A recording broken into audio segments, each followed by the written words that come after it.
نحمده ونصلي ونسلم على رسوله الكريم أما بعد فأعوذ بالله من الشيطان الرجيم بسم الله الرحمن الرحيم وإلى عاد أخاهم هودا قال يا قوم اعبدوا الله ما لكم من إله غيره أفلا تتقون قال الملأ الذين كفروا من قومه إنا لنراك في سفاهة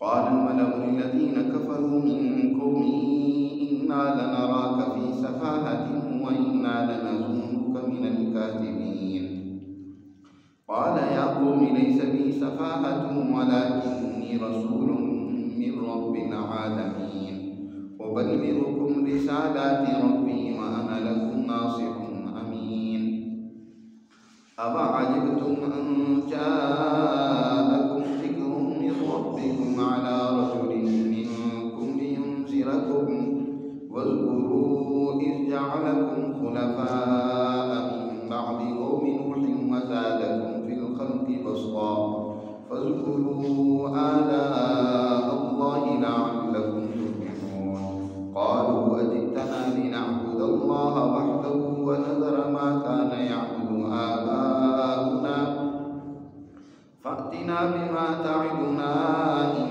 كنت من الصادقين قال قد وقع عليكم من ربكم رجس وغضب أتجادلونني في أسماء سميتموها أنتم وآباؤكم ما أنزل الله بها من سلطان فانتظروا إني معكم من المنتظرين فأنجيناه والذين معه برحمة منا وقطعنا دابر الذين كذبوا بآياتنا وما كانوا مؤمنين صدق اللہ العظیم۔ گزشتہ رکوع سے گزشتہ انبیاء علیہ السلام کے واقعات کے ضمن میں اللہ سبحانہ وتعالی اس حقیقت کو واضح کرتا ہے کہ دنیا میں جب بھی قوموں کے اندر گمراہی پیدا ہوئی اور انہوں نے اپنے سچے ہادیوں اور رہنماؤں کی قدر نہیں کی، ان کو جھٹلایا اور انہوں نے اندھی تقلید اور اپنی آباء و اجداد کی ہوئی من گھڑت قصے اور افسانے اور واقعات کو ہی لے کر اس کے پیچھے لگے رہے، سچائی کی ان سچی تعلیمات کو، ان سچی حقیقتوں کو نظر انداز کیا، اس میں غور و فکر نہیں کیا، تو پھر نتیجہ وہی نکلا جو قدرت کی طرف سے طے ہے کہ جب کوئی قوم مسلسل غلط راستہ اختیار کرتی ہے تو نتیجتاً اس کے انجام سے دوچار ہوتی ہے کہ وہ قوم دنیا کے اندر بھی تباہ و برباد ہوتی ہے اور آخرت کے اندر بھی اس کے لیے سخت ترین سزا ہے۔ اس حوالے سے قوم نوح کا ذکر کیا پچھلے رکوع میں کہ کس طریقے سے یہ قوم ابتدا میں تو یقیناً اس قوم کے اندر جب گمراہی اور بت پرستی، شرک اور اس طرح دیگر خرابی اور بد اخلاقیاں پیدا ہوئی تو یہ اچانک سے نہیں پیدا ہوئی، پہلے صرف اپنے بزرگوں کے بارے میں ایک اچھا اعتقاد تھا جو ان کے بزرگ، ان کے پیشوا، ان کے مصلحین انہیں تربیت دیتے تھے۔ جب وہ دنیا سے رخصت ہو گئے تو ان کی یاد تازہ کرنے کے لیے انہوں نے ان کی تصویریں بنا لی، اپنی عبادت گاہوں میں وہ آویزہ کر لی، ان کو دیکھتے رہتے ہیں، عبادت کا جذبہ اور شوق پیدا ہوتا ہے کہ ہمیں نصیحت کیا کرتے تھے، خود بھی کس طرح اچھے راستے پر تھے، تو اس طریقے سے ان کو یاد کر کے اللہ کی طرف خوب رجوع کرتے۔ لیکن ہوا یہ کہ آنے والی نسلوں نے ان کی زیادہ تقدیس اور زیادہ احترام اور ادب شروع کر دیا، اور پھر اس طرح تیسری نسل میں، چوتھی نسل میں یہ سمجھا جانے لگا کہ شاید ہمارے جو بزرگ اور پیشوا تھے یا ہمارے جو آباء تھے وہ ان کی پرستش کرتے تھے، انہوں نے ان کے نام کی مورتیاں بنا لی، انہی کو جھکنا سجدہ کرنا شروع کر دیا، انہی کو اس دنیا کے اندر جو ہے متصرف، اس کائنات کے نظام کو چلانے والا سمجھ لیا۔ قرآن نے ذکر کیا ہے کہ نوح علیہ السلام نے کس طرح سے ان بتوں کو ود، سوا، یغوث، یعوق اور نسل کے نام سے جو انہوں نے بنائے ہوئے تھے ان کی حقیقت ان کے سامنے بیان کی کہ یہ تمہارے تمہارے خدا نہیں ہے، یہ تو اصل میں ہادی رہنما اور پیشوا تھے جنہوں نے تمہیں سمجھایا۔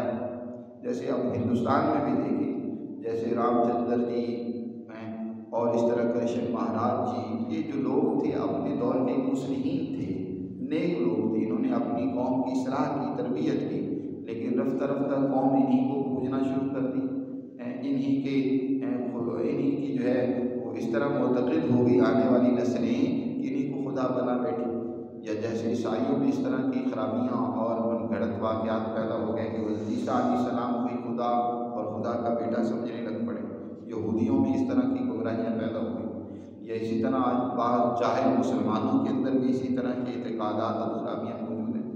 قرآن نے اس حوالے سے اس کا تذکرہ کیا ہے۔ قوم نوح کے بعد پھر ایک اور قوم ابھری، جس کو جب قوم نوح تباہ برباد ہو گئی تو اس کی جگہ ایک اور قوم ابھری جس کو قوم عاد کہا جاتا ہے۔ یہ حضرت نوح علیہ السلام کے بیٹے ارم، قوم ارم جس کو کہا جاتا ہے، عاد بھی کہا جاتا ہے۔ یہ چند نسلیں حضرت نوح علیہ السلام سے اس کا سلسلہ نسب جڑ جاتا ہے۔ ان کی آبادیاں عمان سے لے کر حضرموت سے ہوتے ہوئے یمن تک یہ ساری پھیلی ہوئی تھیں، اور اللہ نے ان کو بڑی طاقت اور قوت بھی دی تھی۔ ان کی اولادیں بھی بڑی مضبوط پیدا ہوتی تھیں، خود بھی یہ بڑے مضبوط، طاقتور اور جسم کے اعتبار سے خوب جو ہے نا وہ مضبوط اور ڈیل ڈول والے لوگ تھے۔ جیسے کہ بعض ہمارے یہاں بھی ماجھے کے جو پہلوان سمجھے جاتے ہیں، یا اسی طرح بعض علاقوں کے لوگ لمبے قد کے اور مضبوط جسم کے ہوتے ہیں، اسی طرح یہ قوم اللہ نے ان کو جسم اور خلق کے اعتبار سے بڑی فراخی اور وسعت دی تھی، وسطاً۔ جیسے لوط علیہ السلام کے بارے میں قرآن نے کہا ہے کہ وہ علم اور جسم کے اعتبار سے وسطاً تھے، یعنی مضبوط تھے، ان کا علم بھی بہت تھا اور اس طرح ان کا جسم بھی خوب مضبوط تھا۔ اس کا مطلب یہ نہیں ہے جیسے بعض لوگوں نے بیان کیا ہے کہ ان کے قد کاٹ کہیں بہت بڑے اونچے تھے، 60 فٹ کے تھے۔ آدم علیہ السلام کی نسل اور اولاد انہی جیسی ہے۔ اللہ نے جیسے کوئی نسل پیدا کرنی ہوتی ہے تو آباء و اجداد کے ہی طریقے کی ہوتی ہے، جیسے آدم علیہ السلام کی اسی طرح ان کی نسل آج تک چلی آ رہی ہے۔ یہ نہیں ہے کہ پہلی قومیں جو کہ بڑے لمبے کوئی قد تھے، 60 فٹ تک تھے، یہ اس طرح کی کچھ من گھڑت واقعات اسرائیلیوں سے چلے آ رہی ہیں۔ ان کے بارے میں بہرکیف کوئی زیادہ سچائی کا دعویٰ نہیں کیا جا سکتا۔ نبی کریم صلی اللہ علیہ وسلم نے اسرائیلی روایات کے بارے میں فرمایا، لا تکذبوا ولا تصدقوا، نہ تو تم ان کی تصدیق کرو نہ ان کو جھٹلاؤ۔ ہو سکتا ہے ان میں کوئی بات سچی بھی ہو، لیکن زیادہ تر ایسی من گھڑت باتیں ہوتی ہیں۔ لیکن اصل بات تو یہی ہے کہ اللہ نے اس قوم کو خوب مضبوط پیدا کیا تھا، جسم ان کے خوب طاقتور تھے۔ انہوں نے پہاڑوں کو تراش تراش کر اپنے لیے کیا بنا لیے تھے، گھر بنا لیے تھے۔ قرآن میں دوسری جگہ پر ذکر کیا، ارم ذات العماد، عماد ستون انہوں نے بڑے بڑے، وہ ارم جو ذات العماد ستونوں والی تھی، التی لم یخلق مثلها فی البلاد، ایسے مضبوط تھے کہ ایسی اور قوم کوئی پیدا نہیں ہوئی تھی، بڑی مضبوط طاقتور قوم تھی۔ تو یہاں قرآن نے اس قوم کا تذکرہ کیا ہے کہ اس قوم کی طرف ہم نے ان کے بھائی ہود کو بھیجا، وَإِلَىٰ عَادٍ، قوم عاد کی طرف ہم نے ان کے بھائی ہود کو بھیجا۔ اخاہم ہود، قرآن نے پہلا لفظ یہاں کہا کہ ان کے بھائی ہود کو بھیجا، کس کی طرف؟ قوم عاد کی طرف۔ اور حضرت ہود علیہ السلام نے اپنی اس قوم کو کیا کہا؟ قَالَ يَا قَوْمِ اعْبُدُوا اللَّهَ مَا لَكُم مِّنْ إِلَٰهٍ غَيْرُهُ، کہ اے میری قوم اللہ کی پرستش اور بندگی کرو، تمہارا اس کے سوا کوئی معبود نہیں ہے، مَا لَكُم مِّنْ إِلَٰهٍ غَيْرُهُ، اس کے سوا کوئی معبود نہیں، اسی کی بندگی اور اطاعت کرو۔ اب یہاں ایک بات ضمناً سمجھ لی جائے، جو یہاں اس جگہ اس خطے کی تقسیم میں جس کو بنیاد بنا کر بہت بڑا ایک کھلواڑ کیا گیا اور حقیقت کو جھٹلایا گیا اور آج تک قوم کے بچوں کو گمراہ کیا جا رہا ہے۔ حضرت ہود علیہ السلام کیا کہہ رہے ہیں؟ اپنی قوم کو مخاطب کرتے ہوئے کہہ رہے ہیں، قال یا قوم، اے میری قوم، اعبدوا اللہ، اللہ کی بندگی کرو جس کے سوا کوئی معبود نہیں ہے۔ اب جس قوم کو یہ کہہ رہے ہیں کہ اللہ کی بندگی کرو، اسی کی اطاعت کرو، اس کے سوا کوئی اور معبود خدا نہیں ہے، یہ قوم کون ہے؟ مسلمان ہے؟ حضرت ہود علیہ السلام کے نظریے اور دین پر ہے؟ نہیں، یہ تو بت پرستی میں مبتلا ہے، کافر ہے۔ قرآن نے خود آگے اس کا مزید تذکرہ کیا ہے کہ ان کے سردار جنہوں نے کفر کا قال الملأ الذین کفروا من قومہ، کہا ان سرداروں نے جنہوں نے کفر کا شیوا اور راستہ اختیار کیا تھا، من قومہ، حضرت ہود علیہ السلام کی قوم سے ہی ہوتے، ان کے جو سردار ان کی قوم کے جو یعنی ہود علیہ السلام کی وہ کافر قوم، چاہے اس کے سردار ہیں چاہے عوام ہیں، ان کو اللہ ان کی قوم کہہ رہا ہے۔ تو معلوم ہوا کہ قومیں دین سے نہیں بنتی، نظریے سے نہیں بنتی کہ سب کا ایک دین ہوگا تو ایک قوم بن جائے گی۔ قوم کا تعلق نسل سے ہوتا ہے، قوم کا تعلق جغرافیے سے ہوتا ہے، قوم کا تعلق مذہب سے نہیں ہوتا۔ یہاں کھلواڑ کیا گیا کہ جناب پاکستانی قوم، ہم مسلمان قوم الگ ہیں، وہ ہندو الگ قوم ہے۔ بھئی قوم تو ساری ایک ہی ہے اس خطے میں رہنے والی، ہاں ملتیں الگ الگ ہوتی ہیں، دین الگ الگ ہو سکتا ہے، لیکن قوم تو ساری۔ اب یہاں پاکستان میں رہنے والا عیسائی وہ بھی اپنے شناختی کارڈ میں کیا لکھتا ہے؟ پاکستانی قوم لکھتا ہے، یہ تو نہیں لکھتا کہ میں مسلمان یا میں عیسائی ہوں۔ وہ قوم کا جب آتا ہے تو قوم میں وہ کیا کہتے ہیں؟ پاکستانی۔ تو قوم کا تعلق مذہب سے نہیں ہے، وہ قوم کا تعلق تو خطے سے اور جغرافیے سے ہوتا ہے۔ یہاں اس وقت تقسیم کے وقت جب یہاں تقسیم کرنی تھی تو الگ قوم کا نعرہ لگایا گیا کہ ہم الگ قوم ہیں، وہ الگ قوم ہے، حالانکہ اس خطے میں رہنے والے سارے ایک ہی قوم تھے، ایک ہی نسل سے تھے۔ یہ ہم بھی، ہماری جو مسلمان ہیں چاہے ان کی آباء و اجداد، ان کی نسل وہ ایک ہی ہے، اس خطے کے رہنے والے۔ باہر سے عرب سے جو لوگ آئے ہیں وہ تو تھوڑے ہیں، زیادہ تر تو وہی ہیں جو اس خطے کے رہنے والے ہیں۔ تو ایک بات تو یہ سمجھ لیں کہ قومیں وہ خطے سے، جغرافیے سے، ایک نسل سے بنتی ہیں، نظریے، فکر اور دین سے نہیں بنتی، اس سے تو ملتیں وجود میں آتی ہیں۔ تو حضرت ہود علیہ السلام کو ایک تو اپنی اس قوم کا بھائی کہا جا رہا ہے کہ ہم نے بھیجا ان کی طرف ان کے بھائی ہود کو۔ حضرت ہود علیہ السلام قوم عاد کی طرف بھیجے جا رہے ہیں، ان کو کہا کہ اخاہم، ان کا بھائی، اسی قوم سے تعلق رکھتے ہیں، چاہے وہ کافر ہے لیکن اس قوم سے ان کا تعلق ہے۔ تو انہوں نے کہا قال یا قوم اعبدوا اللہ ما لکم من الہ غیرہ، تمہیں کیا ہو گیا ہے کہ تم اللہ کی بندگی کرنے کے بجائے غیروں کی عبادت اور بندگی کرتے ہو؟ فلا تتقون، کہ اللہ سے ڈرتے نہیں ہو جس نے تمہیں پیدا کیا۔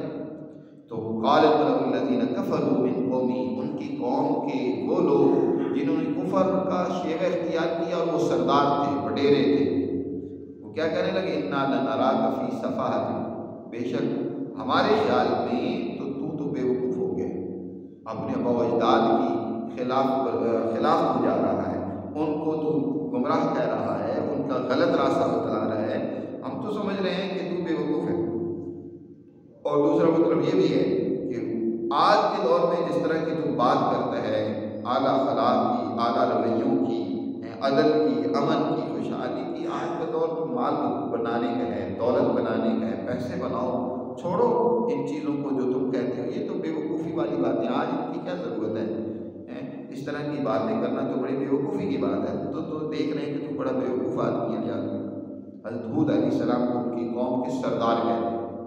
اصل مسئلہ ہوتا ہی سرداروں کا ہے، پیشواؤں کا ہے، جو قوم کو جاہل رکھ کر، اپنے پیچھے لگا کر وہ قوم کو اپنے مفادات کے لیے استعمال کرتے ہیں، ان سے مال بھی بٹورتے ہیں اور ان کی جانوں کو بھی استعمال کرتے ہیں اپنے مفادات کے لیے۔ اصل تکلیف انہیں کو ہوتی ہے، وہی سب سے زیادہ پیغمبروں کی مخالفت کرتے ہیں۔ تو یہاں بھی پیچھے حضرت علیہ السلام کا واقعہ ذکر ہوا، تو وہاں بھی ان کے سرداروں نے حضرت علیہ السلام کی مخالفت کی۔ یہاں بھی قرآن یہی کہہ رہا ہے کہ قال الملأ الذین کفروا، ان سرداروں نے، ان کی قوم کے وہ سردار جنہوں نے کفر کا شیوا اور راستہ اختیار کیا تھا، وہ کہنے لگے حضرت علیہ السلام کے کو انا لنراک فی سفاہۃ وانا لنظنک من الکاذبین، اور ہمارا خیال یہ ہے کہ تو جھوٹ بول رہا ہے، یہ تو جو باتیں کہتا ہے ایسی من گھڑت باتیں کہ کوئی حقیقت نہیں۔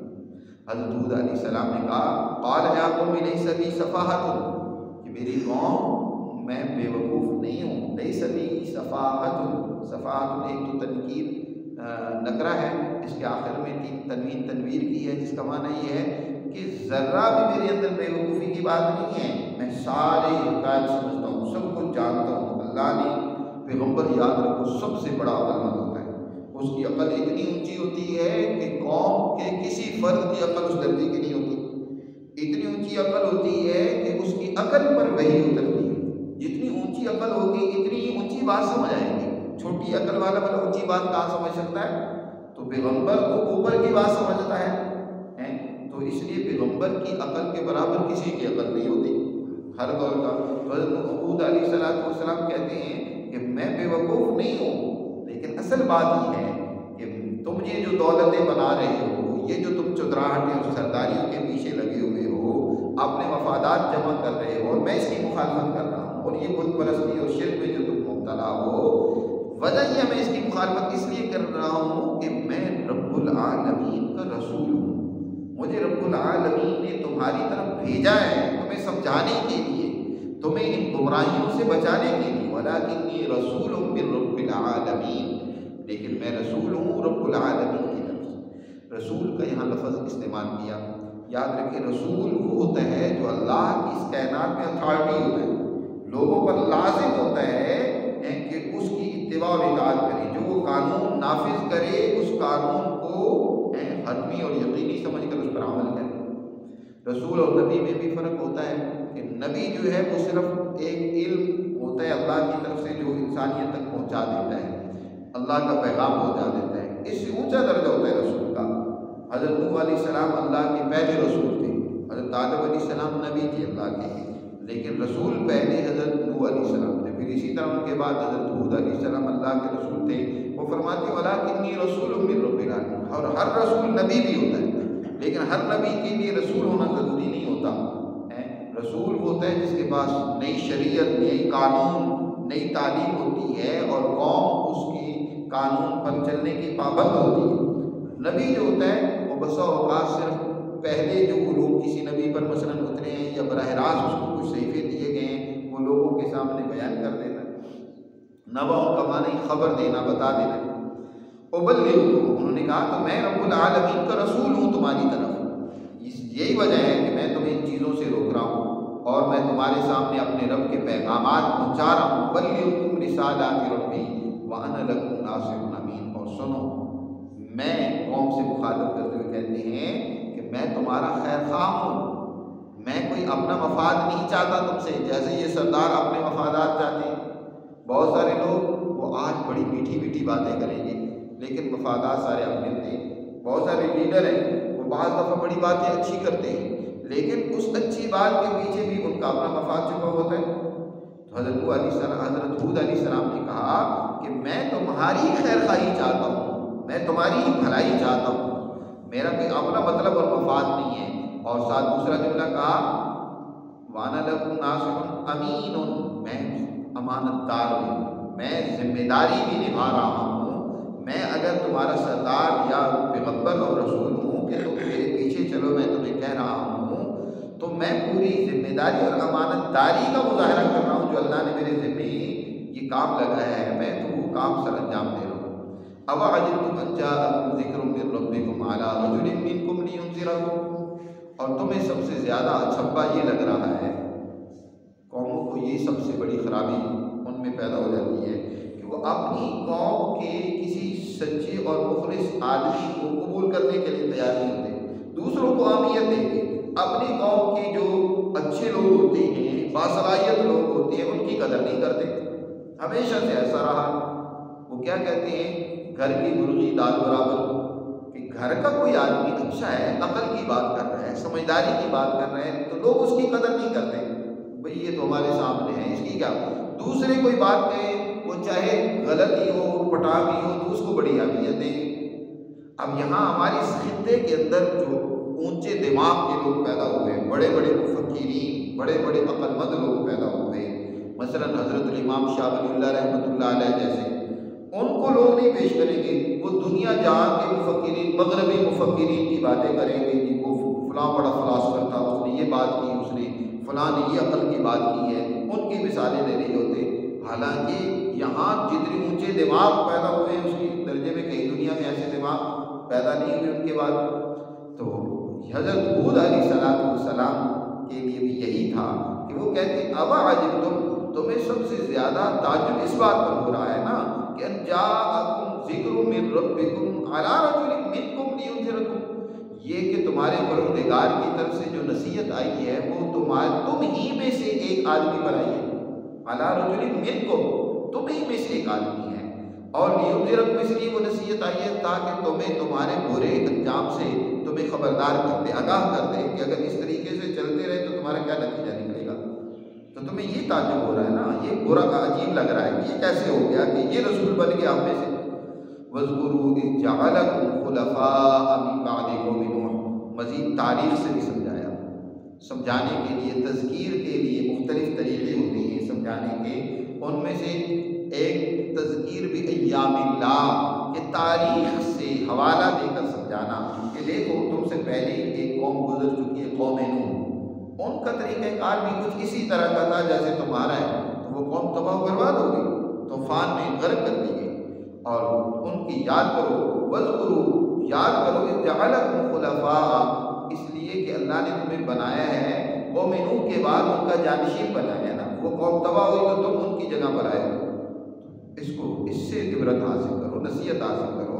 اور مزید یہ کہ وَزَادَكُمْ فِي الْخَلْقِ بَسْطَةً، اللہ نے تمہاری نسل میں بہت زیادہ طاقتور نسل پیدا کی ہے، تمہاری نسل بھی خوب مضبوط رکھی ہے، خلق یعنی آگے جو مزید تمہاری نسل چل رہی ہے وہ بھی بڑی باہمت، طاقتور، جو کسی قوم کی نسل جو ہے وہ صحت مند ہو، طاقتور ہو، آگے ان کے بچے بہادر اور دلیر ہوں، تو اس قوم کے لیے بڑا سرمایہ ہوتے ہیں۔ یا اسی طرح خود وہ قوم، ان کے جو بڑے بوڑھے بھی تھے وہ بھی خوب مضبوط طاقتور تھے۔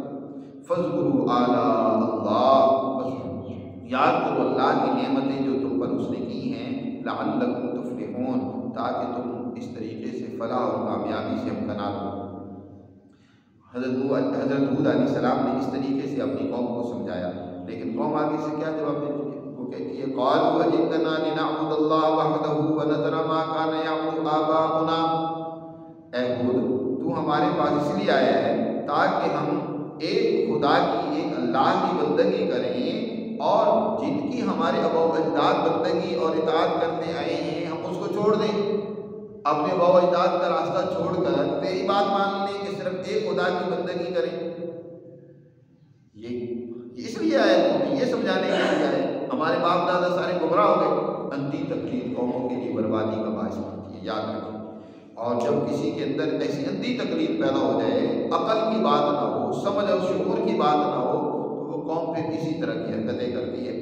اور مزید کہنے لگے حضرت کو فَأْتِنَا بِمَا تَعِدُنَا إِن كُنتَ مِنَ الصَّادِقِينَ، اگر تم بڑا سچا بنتا پھرتا ہے نا تو جس عذاب سے ہمیں تو ڈرا رہا ہے وہ عذاب لے کر آ۔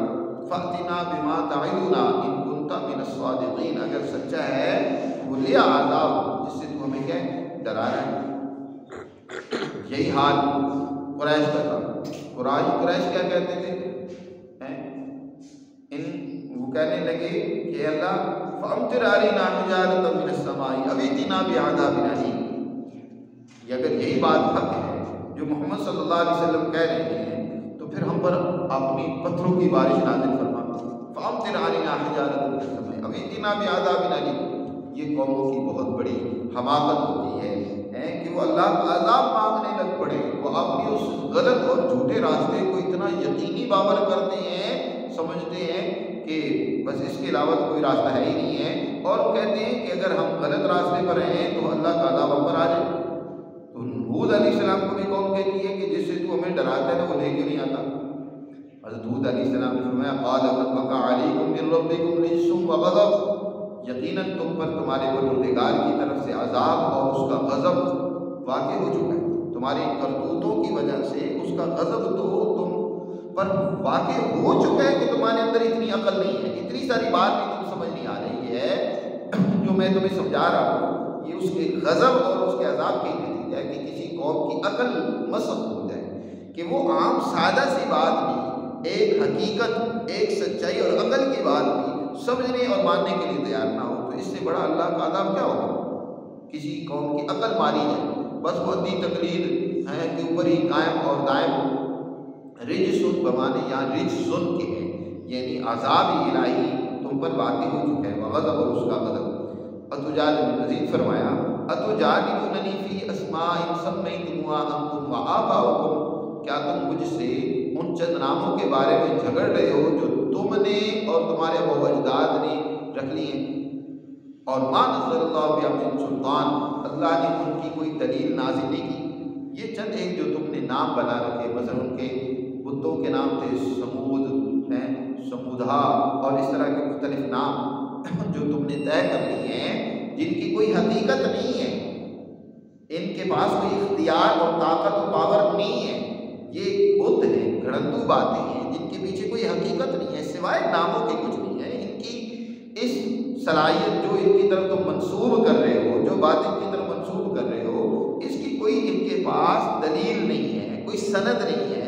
اللہ نے ان کو کوئی یہ اپنی اس کائنات کے نظام کے چلانے میں شریک ٹھہرایا ہے، تو اس کا کوئی اللہ نے جو ہے سرٹیفکیٹ جاری کیا ہو، کوئی آرڈر دیا ہو، کوئی سند اس کی نازل کی ہو، نہیں۔ ما نزل اللہ بہا من سلطان، لہذا تم عذاب ہی اللہ کا چاہتے ہو تو فانتظروا، تم انتظار کرو اللہ کے عذاب کا، میں بھی تمہارے ساتھ انتظار کر رہا ہوں کہ وہ کب وقت آتا ہے کہ تمہارے ان اعمال کا تمہیں بدلہ ملتا ہے۔ انی معکم من المنتظرین۔ پھر اللہ کا عذاب آیا، اس قوم پر اللہ نے ایک ہفتہ لگاتار سخت طوفانی آندھی بھیجی۔ دوسری جگہ پر قرآن نے فرمایا کہ 7 دن 6 راتیں مسلسل ان کے اوپر ایک طوفانی آندھی چلتی رہی، ایسی آندھی کہ جو ان کو ان کے سواروں کو اٹھا اٹھا کر پھینکتی تھی، اور ایسے جیسے کہ درخت، کھجور کے درخت ان کا تنا جو ہے وہ الگ کٹا پڑا ہوا ہو اور اس کی شاخیں الگ کٹی پڑی ہو، اس طریقے سے 7 لیال و 8 ایام، 7 لیال 7 راتیں اور 8 دن، 8 دن مسلسل اور 7 راتیں پر وہ لگاتار آندھی طوفانی چلتی رہی، جس نے اٹھا اٹھا کر ان کو پٹک پٹک کر مارا۔ قرآن نے اسی کا یہاں مختصراً ذکر کیا، فَأَنْجَيْنَاهُ وَالَّذِينَ مَعَهُ بِرَحْمَةٍ مِنَّا، ہم نے ہود علیہ السلام کو اور ان لوگوں کو جو ان کے ساتھ ایمان لائے تھے اپنی رحمت و مہربانی سے بچا لیا۔ وَقَطَعْنَا دَابِرَ الَّذِينَ كَذَّبُوا بِآيَاتِنَا، اور ہم نے ان لوگوں کی جڑ کاٹ دی جنہوں نے ہماری آیات کو جھٹلایا۔ وَمَا كَانُوا مُؤْمِنِينَ، اور اب ان کا حال یہ ہو گیا تھا کہ آئندہ بھی وہ ایمان لانے والے نہیں تھے۔ جب کسی قوم کے اندر بالکلیہ صلاحیت ختم ہو جاتی ہے اور اب ان کے اندر خیر کی کوئی رمق نہیں رہتی، تو پھر اب اس قوم کو عذاب ملتا ہے۔ تو اس لیے قرآن نے کہا وَمَا كَانُوا مُؤْمِنِينَ، اب وہ ایمان لانے والے نہیں تھے۔ جیسے نوح علیہ السلام نے کہا تھا کہ اللہ لم یلدوا الا فاجرا کفارا، ان سے آگے جو اولاد ہوگی بھی وہ بھی فاسق فاجر ہی ہوگی، ان کے اندر اب خیر کی کوئی توقع نہیں ہے، لہذا ان کو اب تباہ و برباد کر دیں۔ اسی طرح ان کا بھی یہی حال ہوا کہ ان کی اتنی حالت خراب ہو گئی کہ آگے آنے والی نسل بھی کوئی اس سے خیر کی توقع نہیں تھی، لہذا پھر اللہ نے اس قوم کو تباہ و برباد کر دیا۔ اللہ ہمیں سمجھ نصیب فرمائے اور ہمیں اپنے احکامات کو سمجھ کر ان پر عمل کرنے کی توفیق عطا فرمائے۔